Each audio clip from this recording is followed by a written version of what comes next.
ಎಣ್ಣೆ ಬೇಡ, ತುಪ್ಪ ಬೇಡ, ಹಬೆಯಲ್ಲಿ ಬೇಯಿಸಿದ ಹೆಲ್ತಿಯಾಗಿರುವ ಏನಾದರೂ ತಿಂಡಿ ನಿಮಗೆ ಬೇಕು ಅಂತಂದರೆ ಈ ವಿಡಿಯೋವನ್ನು ಈವಾಗಲೇ ಸೇವ್ ಮಾಡ್ಕೊಳ್ಳಿ. ಬಾಳೆಹಣ್ಣು ಮತ್ತು ಗೋಧಿ ಹಿಟ್ಟಿನಿಂದ ಮಾಡಿರುವಂತಹ ಸೂಪರ್ ಟೇಸ್ಟಿಯಾಗಿರುವಂತಹ ಒಂದು ತಿಂಡಿ. ಬಾಯಲ್ಲಿಟ್ಟರೆ ಬೆಣ್ಣೆ ಥರ ಕರಗುತ್ತೆ. ನೋಡಿ, ನಾನಿಲ್ಲಿ 3 ಬಾಳೆಹಣ್ಣನ್ನು ತಗೊಂಡಿದ್ದೀನಿ. ಯಾವ ಬಾಳೆಹಣ್ಣು ತಗೊಂಡ್ರೂ ಆಗುತ್ತೆ. ಈಗ ಏಲಕ್ಕಿ ಬಾಳೆಹಣ್ಣು, ಮೈಸೂರು ಬಾಳೆಹಣ್ಣು ಯಾವುದಾದ್ರೂ ಆಗುತ್ತೆ. ಅದರ ಸಿಪ್ಪೆಯನ್ನೆಲ್ಲ ತೆಗೆದು ಈ ಬಾಳೆಹಣ್ಣನ್ನು ಒಂದು ಬೌಲಿಗೆ ಹಾಕ್ತಾಯಿದ್ದೀನಿ. ಸ್ವಲ್ಪ ಜಾಸ್ತಿ ಬಾಳೆಹಣ್ಣು ಹಾಕಿದರೂ ಪರವಾಗಿಲ್ಲ. ನಾನೀಗ 3 ಬಾಳೆಹಣ್ಣನ್ನು ಮಾತ್ರ ತಗೊಂಡಿದ್ದೀನಿ. ಇನ್ನು ಇದನ್ನು ನಾವು ಚೆನ್ನಾಗಿ ಈ ಥರ ಸ್ಮ್ಯಾಶ್ ಮಾಡ್ಕೋಬೇಕು. ತುಂಬ ನೈಸಾಗಿ ಬೇಡ, ಸ್ವಲ್ಪ ಸ್ವಲ್ಪ ಬಾಳೆಹಣ್ಣಿನ ಪೀಸಸ್ ಹಾಗೆ ಇರಲಿ, ಇಷ್ಟು ಸಾಕು.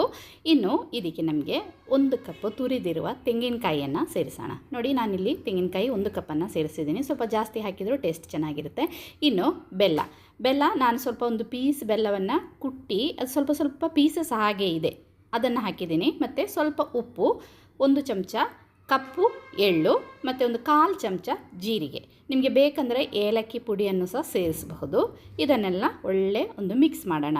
ಬೆಲ್ಲವನ್ನು ಇದೇ ರೀತಿ ಸ್ವಲ್ಪ ಪೀಸಸ್ ಹಾಗೆ ಇದ್ದು ಮಾಡಿದರೆ ಚೆನ್ನಾಗಿರುತ್ತೆ. ಇಲ್ಲಾಂದರೆ ನಿಮಗೆ ಬೆಲ್ಲದ ಪುಡಿ ಅಥವಾ ಬೆಲ್ಲ ಪಾಕ ಮಾಡಿ ಹಾಕಿದರೂ ಆಗುತ್ತೆ. ಒಂದು ಸತಿ ಮಿಕ್ಸ್ ಮಾಡಿ ಆದಮೇಲೆ ಇದಕ್ಕೆ ಗೋಧಿ ಹಿಟ್ಟನ್ನು ಸೇರಿಸೋಣ. ನಾನಿಲ್ಲಿ 1 ಕಪ್ ಗೋಧಿ ಹಿಟ್ಟನ್ನು ಸೇರಿಸಿದ್ದೀನಿ. ಫಸ್ಟಿಗೆ ಒಳ್ಳೆ ಒಂದು ಮಿಕ್ಸ್ ಮಾಡಬೇಕು. ಕೆಲವು ಬಾಳೆಹಣ್ಣಲ್ಲಿ ಸ್ವಲ್ಪ ನೀರಿನ ಅಂಶ ಜಾಸ್ತಿ ಇರುತ್ತೆ, ನೋಡಿಕೊಂಡು ಸ್ವಲ್ಪ ಸ್ವಲ್ಪ ಹಿಟ್ಟನ್ನು ಹಾಕಿ ಹಿಟ್ಟನ್ನು ಕಲಸೋಣ. ನೋಡಿ, ನಾನು ಫಸ್ಟಿಗೆ 1 ಕಪ್ ಹಾಕಿದೆ, ಸ್ವಲ್ಪ ನೀರು ಜಾಸ್ತಿ ಆಯಿತು. ಇನ್ನೊಂದು ಕಪ್ ಗೋಧಿ ಹಿಟ್ಟನ್ನು ಸೇರಿಸಿದ್ದೀನಿ. ಗೋಧಿ ಹಿಟ್ಟು ಬದಲು ನಿಮಗೆ ಅಕ್ಕಿ ಹಿಟ್ಟು ಅಥವಾ ರಾಗಿ ಹಿಟ್ಟನ್ನು ಸಹ ಸೇರಿಸ್ಬೋದು.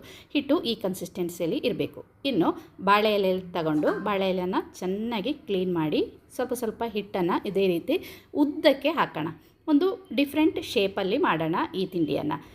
ಯಾವ ಶೇಪಲ್ಲಿ ಮಾಡಿದರೂ ಚೆನ್ನಾಗೇ ಇರುತ್ತೆ, ಆದರೆ ನಮಗೆ ನೋಡಲಿಕ್ಕೆ ಒಂದು ಡಿಫ್ರೆಂಟ್ ಆಗಿರಲಿಕ್ಕೆ ಈ ಥರ ಮಧ್ಯದಲ್ಲಿ ಉದ್ದಕ್ಕೆ ಹಿಟ್ಟನ್ನು ಹಾಕಿ ಫಸ್ಟ್ ಈ ಸೈಡು 2 ಸೈಡನ್ನು ಫೋಲ್ಡ್ ಮಾಡಿ ಇದೇ ರೀತಿ ಫೋಲ್ಡ್ ಮಾಡಿ. ನೋಡಿ, ಒಂದು ಡಿಫ್ರೆಂಟ್ ಶೇಪಲ್ಲಿ ಆಯಿತು. ಯಾವ ಶೇಪಲ್ಲಿ ಮಾಡಿದರೂ ಆಗುತ್ತೆ. ನಾನೊಂದು ವೆರೈಟಿ ಆಗಿರಲಿ ಅಂತ ಈ ಶೇಪಲ್ಲಿ ಮಾಡಿದ್ದೀನಿ ಅಷ್ಟೇ. ಎಲ್ಲವನ್ನು ಸಹ ಅದೇ ರೀತಿ ಮಾಡಿ ಇಟ್ಕೊಳ್ಳೋಣ. ಇನ್ನು ಸ್ಟೀಮರ್ ಅಥವಾ ಇಡ್ಲಿ ಪಾತ್ರೆಯಲ್ಲಿ ನೀರು ಚೆನ್ನಾಗಿ ಕುದಿಯಾದ ಮೇಲೆ ನಾವು ರೆಡಿ ಮಾಡಿಟ್ಟಿರುವ ತಿಂಡಿಯನ್ನು ಇಡ್ಲಿ ಪಾತ್ರೆ ಅಥವಾ ಸ್ಟೀಮರಲ್ಲಿ ಇಟ್ಟು ಒಂದು 25ರಿಂದ 30 ನಿಮಿಷ ಇದನ್ನು ಬೇಯಿಸಬೇಕು. ನಾನೊಂದು 30 ನಿಮಿಷ ಬೇಯಿಸಿದ್ದೀನಿ. ನಮ್ಮದು ಸೂಪರ್ ಟೇಸ್ಟಿಯಾಗಿರುವಂತಹ ಹೆಲ್ದಿಯಾಗಿರುವಂತಹ ತಿಂಡಿ ಇಲ್ಲಿ ರೆಡಿ ಆಯಿತು. ಇನ್ನು ನಮಗೆ ಓಪನ್ ಮಾಡಿ ನೋಡೋಣ ಎಷ್ಟು ಚೆನ್ನಾಗಿ ಬಂದಿದೆ ಅಂತ. ನೋಡಿ, ಎಷ್ಟು ಚೆನ್ನಾಗಿದೆ, ಶೇಪ್ ನೋಡಿ ಹೇಗೆ ಬಂದಿದೆ ಅಂತ. ಟ್ರೈ ಮಾಡಿ ನೋಡಿ.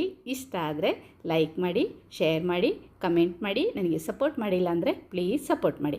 ನೋಡಿ, ಇದನ್ನು ಓಪನ್ ಮಾಡಿ ತೋರಿಸ್ತೀನಿ. ನಾನು ಬೆಲ್ಲ ಸ್ವಲ್ಪ ಸ್ವಲ್ಪ ಪೀಸಸ್ ಇತ್ತು ನೋಡಿ, ಅದು ಒಳ್ಳೆ ಜೇನುತುಪ್ಪ ಥರ ಇರುತ್ತೆ, ತಿನ್ನುವಾಗ ಚೆನ್ನಾಗಾಗುತ್ತೆ.